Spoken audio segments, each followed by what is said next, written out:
Hey guys, how's it going? We already did one video on this John Deere that I picked up at yard sale, and I'm going to say probably 4 weeks ago. And I've been cutting my grass with it, did some work on it, we went through it. I haven't showed on camera, threw new blades on it that came in. But one thing that's still an issue with it is the fact that when you go and shut it off, the carb floods over, and then when you go to restart it, it blows out a bunch of smoke, it's flooded and has to clear itself out, and then finally it goes. A couple things I looked into, I think some people made comments of it too, is that I was thinking the needle and seat was no good. People have said they've actually replaced the carburetor. It's done the exact same thing after replacing the carb, and some people have actually gone to the point of putting a fuel shutoff in the system to shut it off when you're not using it. But I'd like to see if we can kind of go find out what is actually causing that, and maybe be able to see if we can repair that. Alright, so let's go do a cold start on it. Pop her in the choke.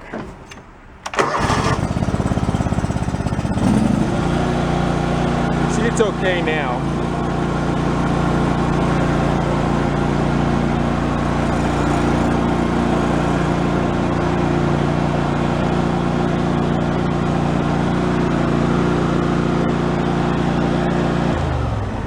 Go put it down to an idle, and actually what was happening, it would be sit there idling and all of a sudden the idle would drop off. I actually think it was over flooding the carburetor at an idle and dumping too much fuel. Let's see if it does it now.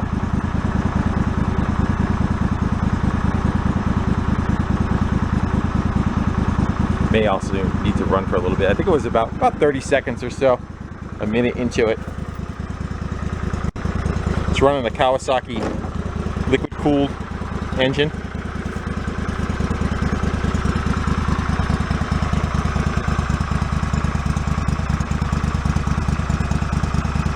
It runs really nice. It does everything that it's supposed to do. It's just that, to cure this problem would make it that much better of a machine. Plus, if you're going to go sell something, it's kind of hard to sell something that operates the way it is operating.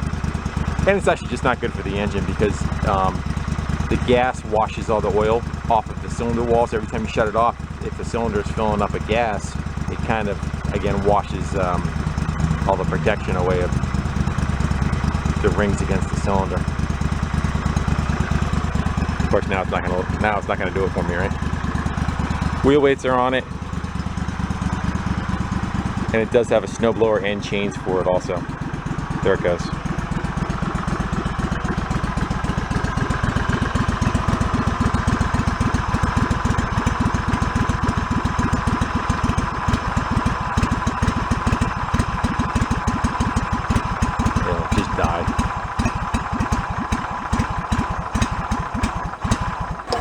And so what it's dying for is the fact that it just got so much fuel, so it got flooded out and killed itself. So let's see if we can go fire it back up. And when we're going to go fire it up, I'm going to have to go full throttle, and it'll take a second to run, crank, and then finally it'll clear itself out. You see all the crap it'll blow out, and that's just going to be the raw fuel.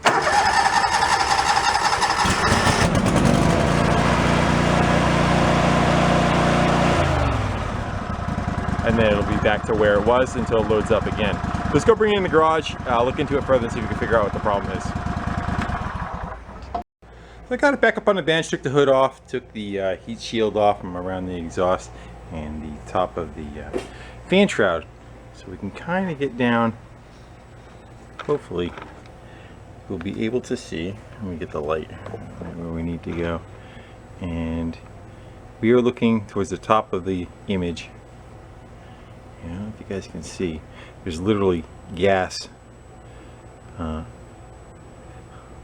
filled up in the bottom of the elbow of the intake. Right here is filled with fuel, and that's why I said the carb overflowed itself and is dumping into there, and then it just dumped raw fuel right into the engine. So a couple things that can be causing that.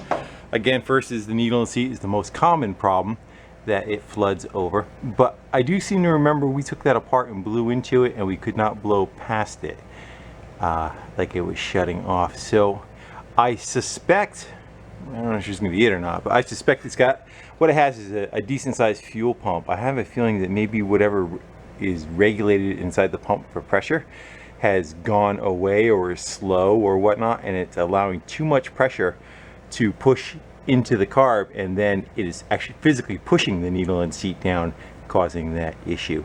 So that's my guesstimation right now. Not quite sure how we're going to be able to get in to probe and test that and see what it is. I would say anything over probably 2 psi is going to be a culprit. So I want to see if possibly we can maybe get something in line on that and check for pressure. I don't know why I have for a gauge that's, you know, reads low. You want, if you got a gauge you go up to 100 pounds, you're not going to be able to see 2 psi compared to 5 psi. Let me go do some hunting. You know, you went to too many yard sales and you don't even remember what you bought. So I went to go look in the drawer, and we actually have a fuel pressure pump gauge. That should work out pretty good. I was just gotta figure out how to tap into that with that setup that's on there. So I just unclamped it from the carb, and I got that crimped on there. Let's see if it actually held any pressure. No. Okay, good. There should be more than enough fuel in the carb for it to run on. Let's see if I can get that gauge mounted to the end of that without it blowing apart. Hey, let's go fire it up and see what we get. You're at full throttle with no choke.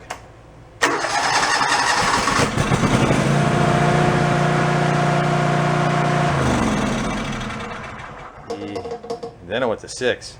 That seems fairly high. I know on a VW pump that, like on a Beetle with a regular carb, 2 psi is all you want to run. So I have a feeling that may be what's causing our issue.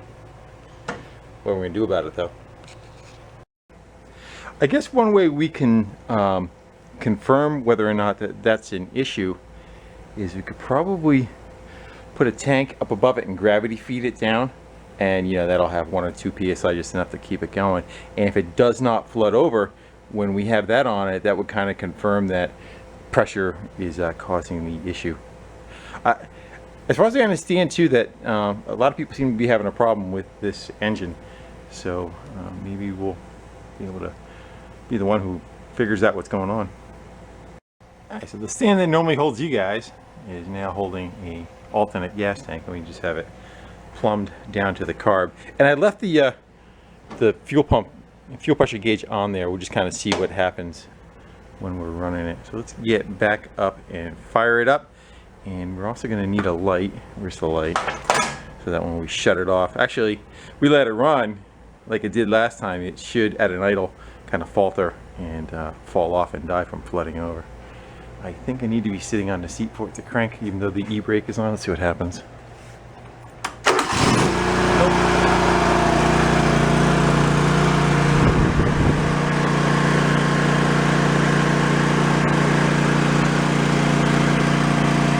Way up there.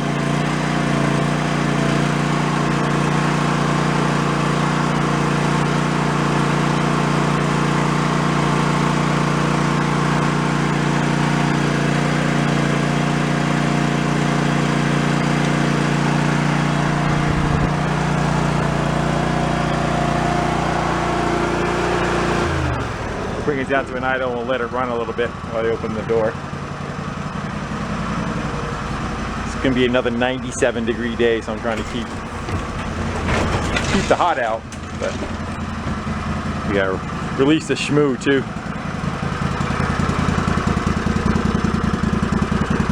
So we got it in an idle.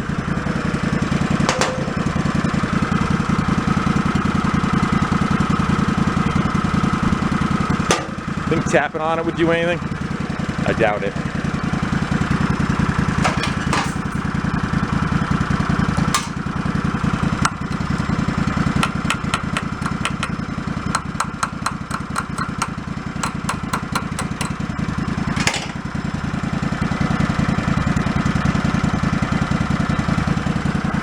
Yeah, that's way too much pressure for just the needle and seat to handle.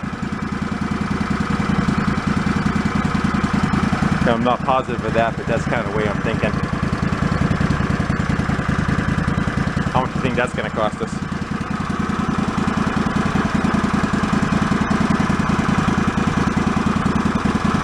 Let's get the light set up. We'll shut it off. We'll get the light set up, and we'll look down the throat of that. We'll let it run for about another 15 seconds or so. If because that's about how long it took last time for it to start fluttering and dying.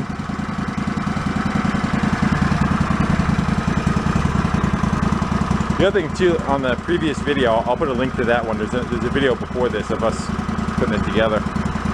When the carb was apart, the needle and seat, which is the on-off valve inside the carburetor, is solid surfaces on both of them. There wasn't a rubber tip or a rubber ring in either one of them that made a seal. It was just you know, polished metal to polished metal was the shutoff. So that's why I was a little leery about that being what the cause was. I would say that's pretty much a conclusive as far as it's not going to die. And we'll let it sit for a second. And we'll look down inside there. And it's looking good. It looks dry. Yeah, I think we found our victim. I'm going to let that sit for another minute or so, and I'll bring you back. I didn't show it on camera, but it did maintain 9 psi after I shut it off. You can see where it shot itself on the floor there. So now I just put it back together, just holding that 2 psi. So it is maintaining that pressure. So if you got 9 psi even after you shut it off, until the pressure goes away, it is going to go fill that float bowl up and over. Again, my guesstimation on it. Alright, so it's been a minute or two since we looked, and it still looks dry. So I would say that is confirmation that that is what our issue is. We still have fuel hooked up. It's probably 1 or 2 psi. I think he gained so much per foot. I'm not quite sure what it is, but yeah. So let's see if we can get that fuel pump off of there, take a better look at it. It's not really going to be able to be serviced, but at least we can kind of take a peek at it and see what we can do about ordering one.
Yeah, I'd say it's holding pressure.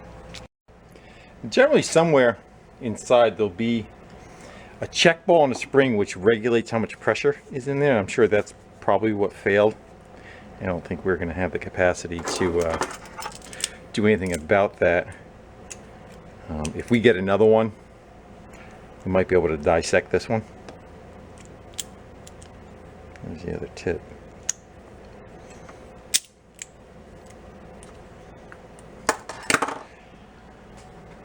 Get the right tool. Might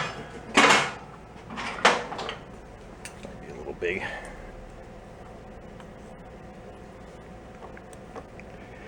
This is just like a breather port. Be nice if, whoop, standing too close.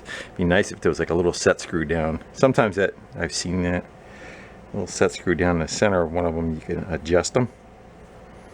I don't see that. See some numbers. I also like to look up, see what pressure this thing is supposed to run at, if we can get any information on it. I'm too blind to read any of that without looking underneath the scope. But this is just says made in Japan. See a part number on it anywhere?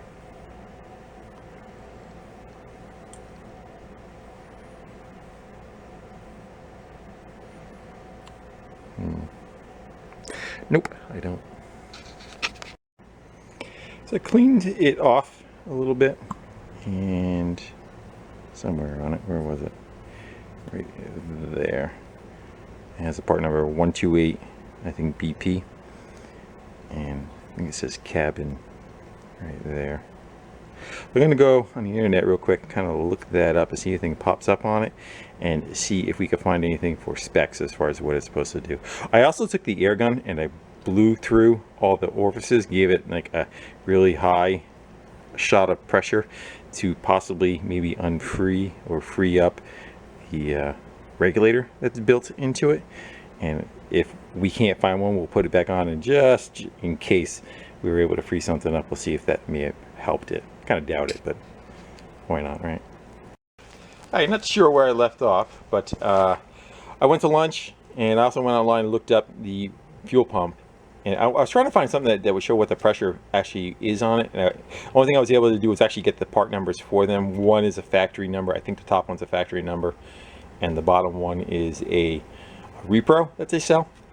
But I went to my local small engine parts place that's in town, and I wanted to see if they had one in stock. They do not, and if they would have to order it, and they would have to order the factory one. The factory one's like 117 bucks. The one that is aftermarket is 17 bucks delivered. So I figure we may go and put that in here, but considering I blew air through this all different directions, I figured maybe we'll throw this back on the machine anyway, just to make the machine mobile. It's fairly easy to get to, and see if we get any different response as far as pressure. Again, I'm just not sure what the PSI of this thing is supposed to be. 9 does seem kind of high to me for something that is carbureted, but I would hate to go and order a $117 pump, put it back on there, and have it do the same thing. So let's go throw this back on, see if that made any difference to it, and probably get the other one ordered. One other thing before we get in there, one thing that can possibly be done that people are going to ask, that I don't think it'll work, is if I stacked a bunch of gaskets on it, there's a little push rod that comes and pushes on the pump diaphragm and fires the pump. And so if you physically shim this out further, it's going to have less push on the diaphragm. I don't think that would do any change for the pressure. I think that would only change the amount of volume you get through it, not pressure.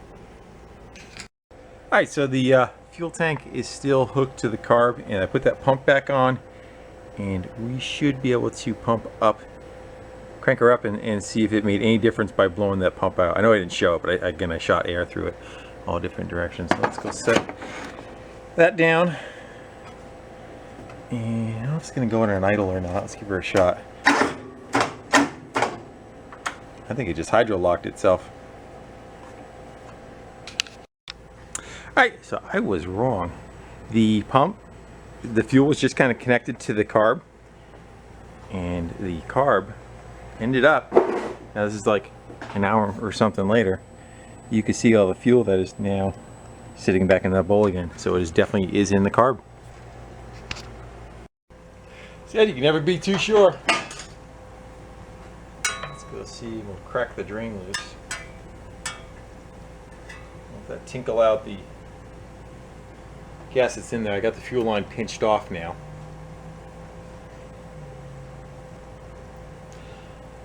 Yeah, so the recap, I have gravity feed fuel coming down and no real pressure behind it, and it was still able to push past the needle and seat, overflow the carburetor, float bowl, and then dump it into the carburetor. And then what happened after that is it actually took the cylinders and filled the cylinders up with fuel. When I went to go crank it, now it's hydro locked. The piston can't come up all the way, because where it would normally be compressing air, now it's trying to compress fuel. So we're gonna go drain that down. The plugs have to come out of it. We got to kind of spin it, get the fuel out of them. And the bad part about that also, when that happens, and what's happening is, again, I think I said it earlier, it washes the oil off the cylinder walls, and actually what it'll do is it'll go past it and actually fill up the oil in the crankcase, and it thins the oil out too. You'll have gas actually in the where the oil goes. Let's go see if we can get that off of there.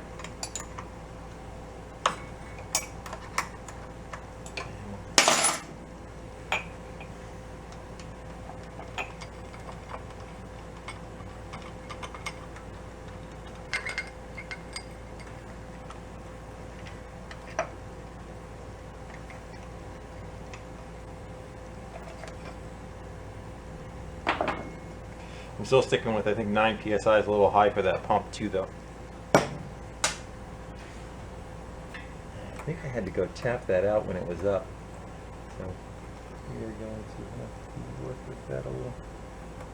I think we're going to try heating that tab up and bending that tab on there. I'll get the float out of there. That'll be a little noise layer. We're going to hit it with a heat gun. We're going to go see if we can bend this tab on the float out more that way without breaking it. We break it, but we don't know until we try, right?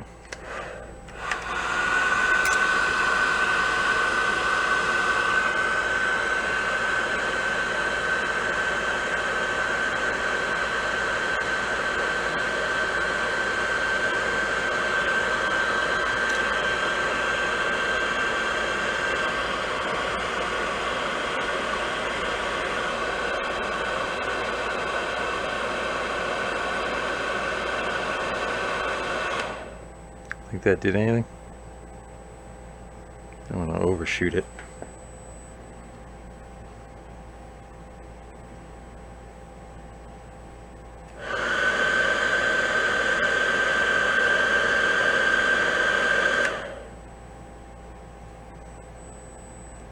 Hard to tell.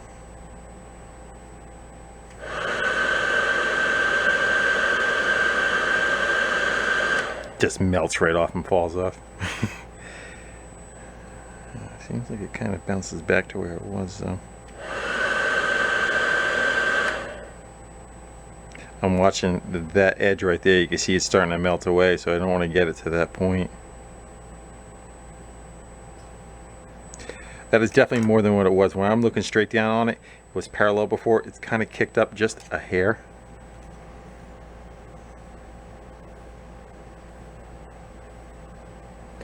Alright, let's see if we can get that back together.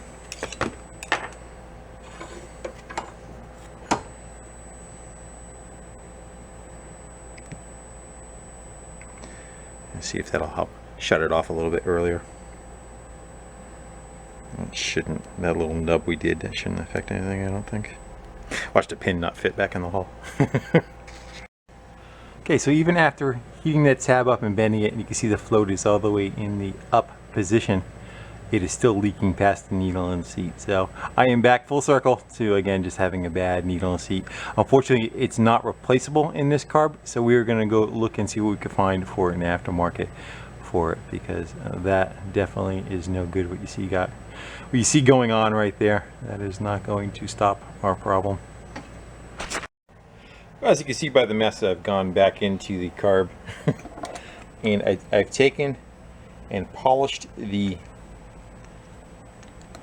seat of the carb with an inch of its light using all different kinds of valve lapping compound and polishing compounds. I'm pretty sure I got that as polished as possible. And then somewhere in the vicinity, here it is, should not mix that with the other ones, is the original needle. So it's metal on metal. That tip is metal. So I chucked that up in a drill and I tried putting some paper towels with the lapping compound on that, try to polish it in a circular pattern to help it seal. Put it back together, hook the gas up to it, it is still leaking. I am to the point where we're just going to go and try something else, and that something else is I took that one, I went in my stash, tried to find something that was close, and this one has a rubber, it's got to focus up here, has a rubber tip on it, but it's a little on the longer side. So I am literally going to go and try cutting it down, putting it together, and see if that will stop the leak. A little fine tuning.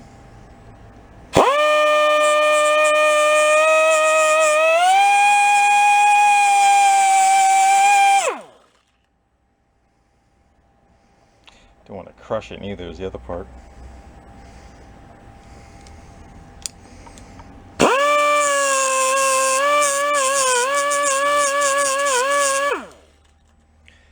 Probably chuck it up in a drill.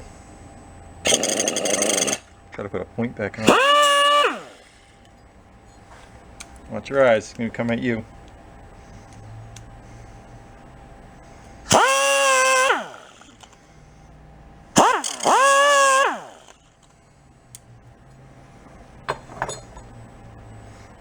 system. Where's my original one?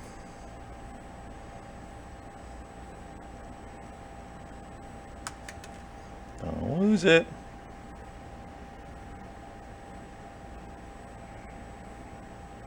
Looks like we are way too tall still. I'm going to mock it up though. Alright, what do you think my chances are? So again, this one's got the rubber tip on it, and I find that performs much better than, you know, metal on metal. The only thing it doesn't have, this one's got a spring-loaded tip on the end of it. This one is now going to be solid. I don't know if the fatness of this end is going to be an issue. I kind of rubbed it down, but let's go put it together and see what we got. I ran through a wire wheel just to kind of, you know, polish off the end of it so there's no sharp edges. But I don't want to try tapering it down. The paddle that it touches is fairly large. So again, I don't know if that's going to cause a an on-off problem or not. Well, we don't know until we try. Alright, let's see what we get. Let's put that back in. Which way is up? That way is up. Or down, because then we're working upside down.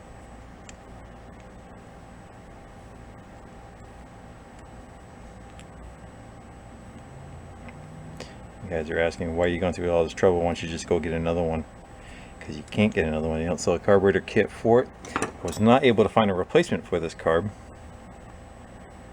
Aftermarket replacement, and then an original one's $140. Now I guess if you spend the $140, okay, but well, I like the way the float is sitting. I do not see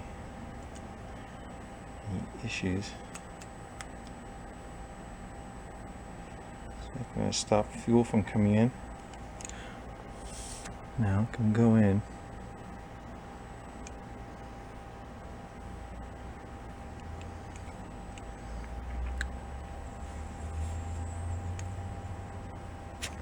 So I think we're going to go put the ball back on it. We'll put the ball back on it, put the fuel line on it, and we'll let it hang upside down. We see if we can get an overflow. Let's go pop the vice grips off it. Man, I hope this works.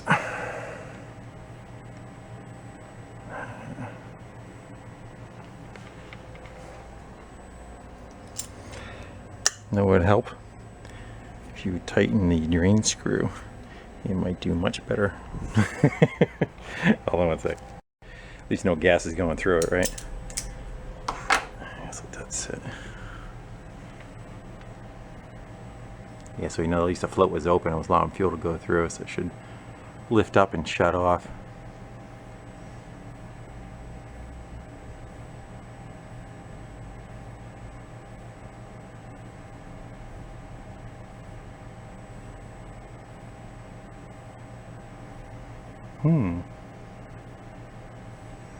Don't want to get overconfident. Yeah, I never understood the idea of trying to have metal on metal. I know if you polish it to perfection, it should, in theory, make a complete seal, but I don't know. I like the idea of having that little rubber tip on the end there. There's a joke there somewhere.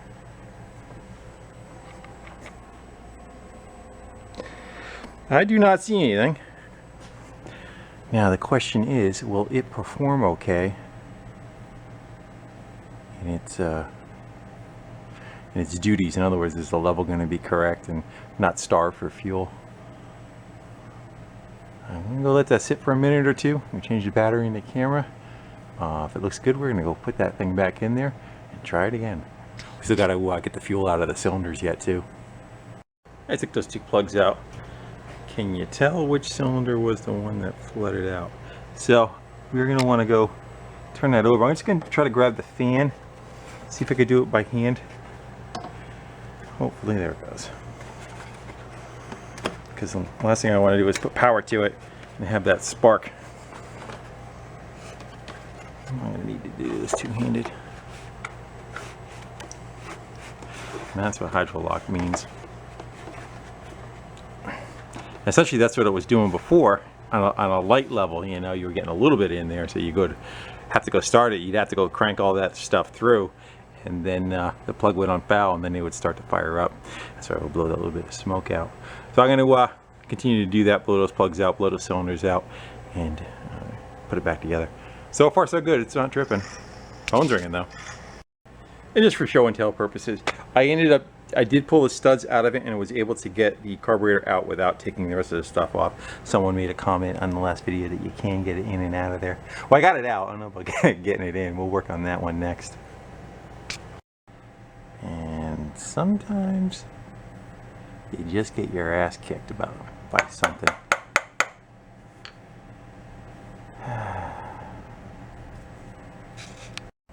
Okay, my last ditch effort is I'm going to go take some of that polishing compound and get that chucked up in the drill, and we are going to go and you want the pattern circular. You don't want to try cleaning it this way. You want rings going this way.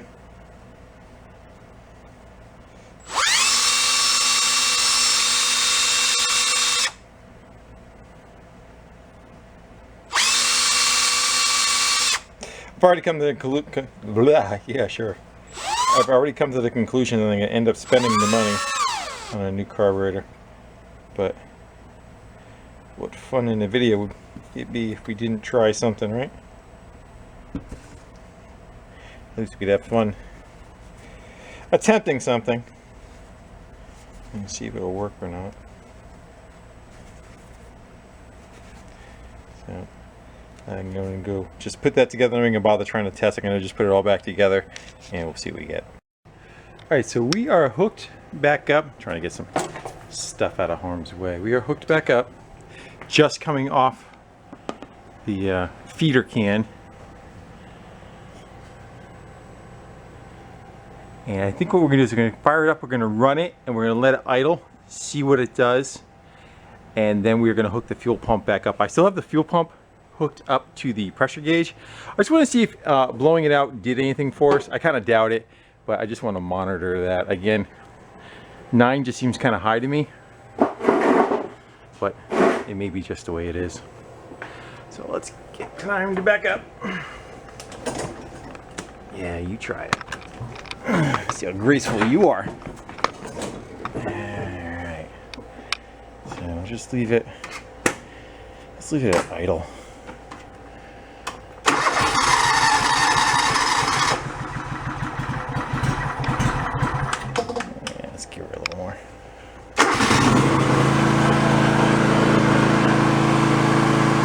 Now it's at 2 psi. That's interesting, huh? It's about what it should be. I think I had 2 problems.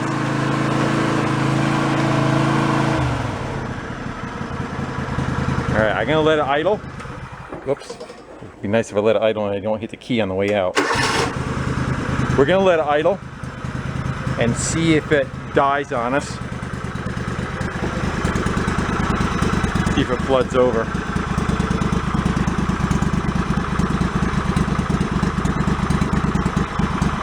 So I'll shut you off. I'm gonna let that run a little bit, and then maybe we'll hook the fuel pump back up. Then it jumped back up to 8.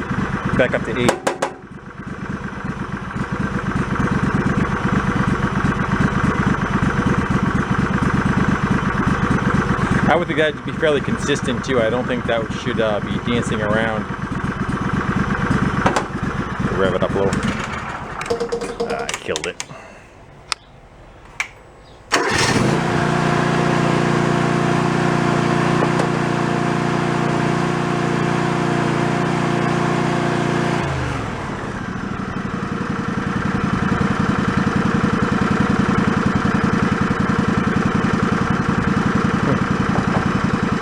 Again, we'll let it run for a bit, see if it'll stall itself out. So while I was putting some tools away, I let it run. Nothing's changed. It seems like it's idling okay. It's not flooding over. Still holding 9 psi. Up to 9, creeping up to 9. say we'll shut it off. We'll keep an eye on it. We'll see if it kind of leaks over now and starts to fill it up. And we're also going to go hook the fuel pump back up. If it does not leak now, right now it is dry down there in the bottom. I'm going to let that sit for 5 minutes. We'll see if anything kind of pools up. And if it does, we're ordering a new carb. And if it doesn't, we're hooking the fuel pump up and see if it does it then. You guys are probably getting as sick of looking down here as I am. And it is still dry. That's good. Maybe that last polish that we did on that thing may have helped it some. Okay, I'm going to go hook the fuel pump back up and we're going to go run it one more time through that scenario and see how it does. And we are back on the machine's fuel pump again.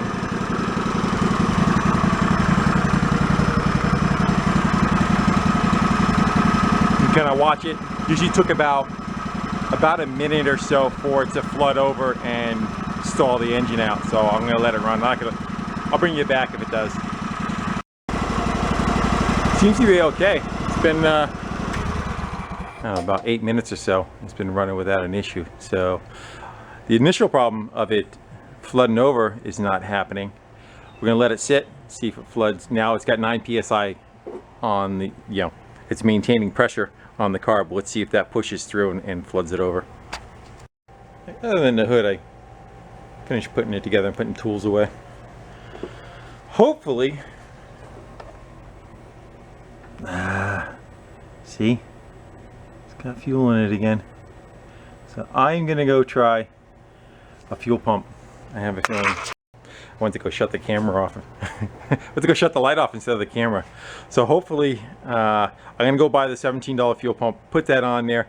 I think it just has too much pressure and it overrides it. Like we saw in the beginning, it was at 2. That sounded normal. I have a feeling when I revved it up and backed it back off again, the check ball, what it has is a spring with a check ball on it, and fluid's kind of going by it, and it kind of maintains a certain pressure.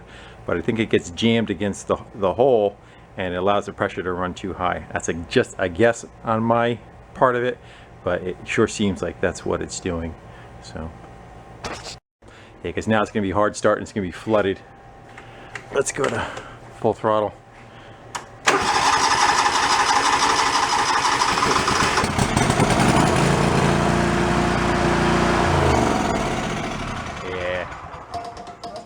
I think it essentially had 2 problems. I think the carburetor is an issue, or was an issue, with the needle and seat not seating and getting a good seal. And I also think the fuel pump is no good. So I'm gonna kind of wrap it up here, guys. We didn't get very far. Kind of got an education, but again, that's the life of being a mechanic, is trying to troubleshoot things and figure out what's wrong with them instead of just buying parts and throwing them at them and not have it get fixed. So I'm probably gonna do a little bit more homework on it tonight and just kind of make sure what the pressure should be. I would say it probably should be between 2 and 5. You get up around 10 psi. That float doesn't have that much, pushback against that seat to stop that from happening. So with that, I'm gonna go sign off. I want to thank you all for kind of hanging out in the garage and just kind of do a little wrenching and trying to figure stuff out. Until the next one, we'll get back on the beaver soon. I will see you then. Take care, guys. And look at what came in the mail today. Got a new fuel pump for the John Deere. So let's go throw that on there and see if that'll fix our overflowing problem. Choke.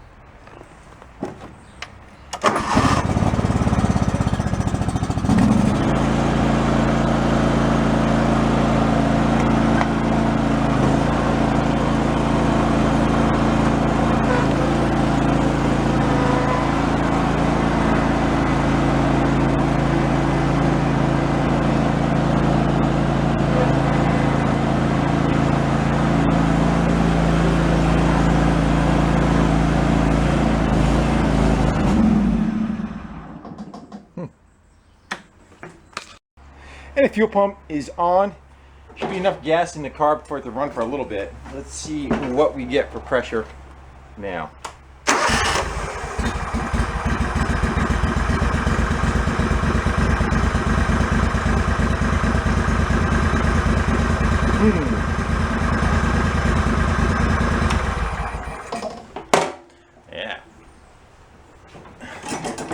well, didn't it? Hey guys, just a little amendment to the John Deere video. The system seems to be working fine. It has not had an issue since I put it back together with the new fuel pump on it as far as flooding over. Not quite sure, what the cure was, or will the cure stay. I did end up ordering a new carburetor. That should be here in another day or two, but for now, we're going to keep on running. Let's see what it does on a cold start now. Let's try it with no choke. I know it's dark in here.